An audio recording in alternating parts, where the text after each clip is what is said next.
भगवान मुनिसुव्रत स्वामी जी का लांछन है कच्छप अर्थात कछुआ। भगवान मुनिसुव्रत जी के चरणों में आश्रित कच्छप जीने की एक विशिष्ट शैली सिखाता है। भगवान महावीर उत्तराध्ययन सूत्र में कहते हैं, जैसे कछुआ अपने अंगों को छुपाकर स्वयं को खतरे से बचाता है, वैसे ही साधक को पापों से, हिंसा आदि आश्रमों से बचना चाहिए। कछुआ जल और थल सभी जगह समान रूप से दौड़ने में समर्थ है। मनुष्य को अपनी क्षमता इतनी विकसित करनी चाहिए कि जब जहां जैसी परिस्थिति हो, उसके अनुकूल अपनी शक्ति लगाकर अपना कार्य साध ले। कछुआ चलने में मंद गति जरूर है, परंतु वह अपनी गति से निरंतर चलता ही रहता है। साधक भी भले ही मंद गति से चले, परंतु बिना रुके, बिना विश्राम लिए चलता रहे, लक्ष्य की निष्ठा के लिए बढ़ता रहे। भगवान नमीनाथ का चरण चिन्ह है नीलकमल। कमल की जातियां अनेक है, श्वेत कमल, रक्त कमल, नील कमल आदि, परंतु उसकी प्रकृति व स्वभाव तो एक ही है, निर्लेपता। नीलकमल की शोभा सुषमा आंखों को बड़ी सुरम्य मोहक लगती है और शीतलता व शांति भी पहुंचाती है। कमल हमें निष्काम और निर्लेप जीवन की शिक्षा देता है। भगवान नेमिनाथ जी अरिष्टनेमी के चरणों में अंकित शंख हमें शंख जैसा उज्ज्वल और सुपात्र जीवन जीने की प्रेरणा देता है।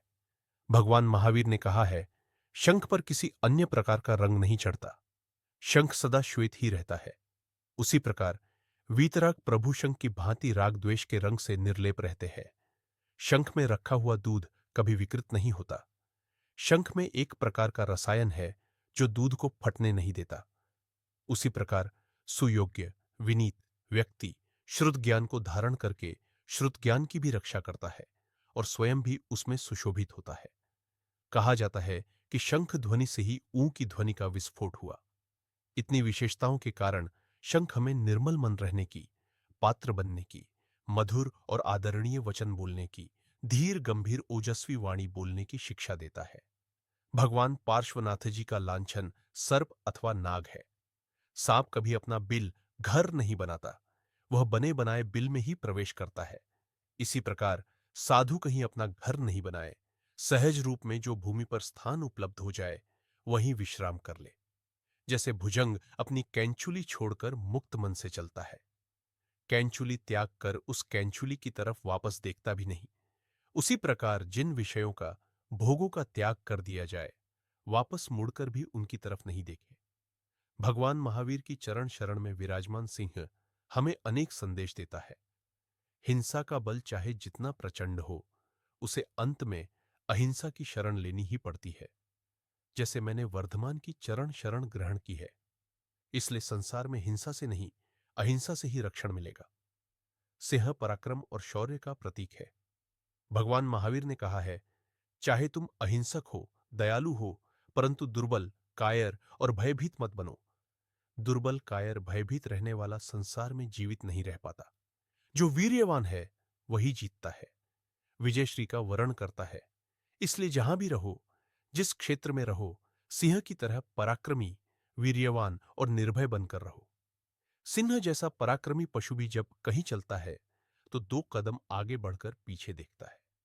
जीवन में चाहे जितनी तेज गति से बढ़ो, प्रगति कितनी ही त्वरित हो, परंतु प्रगति के साथ सावधानी जरूर बरतो। आगे बढ़ने के साथ पीछे मुड़कर भी देखो। कहते हैं, सिंह भूखा मर जाता है परंतु कभी घास नहीं खाता। तात्पर्य यह है कि अपने स्वभाव के विरुद्ध कोई काम मत करो, जीवन में कभी हीनता मत आने दो। इस प्रकार निर्भय वृत्ति, सावधानी, स्वभाव में दृढ़ रहने की प्रेरणा हमें सिंह से मिलती है। ये प्रतीक हमें अपने लक्ष्य के प्रति अगाध श्रद्धा और अक्षय प्रेरणा देते हैं। ये प्रतीक भौतिक जीवन को सुखी, सफल और संतुष्ट बनाने के लिए हमें प्रेरणा देते हैं, साथ ही हमारे लिए आध्यात्मिक जीवन का मार्ग प्रशस्त करने की दृष्टि से मोक्ष प्राप्ति का दिशाबोध भी देते हैं। इन प्रतीकों का अर्थ हृदय में उतार लेने से व्यक्तिगत जीवन तो सुखी होगा ही, राष्ट्र और समाज के लिए भी उपयोगी होगा।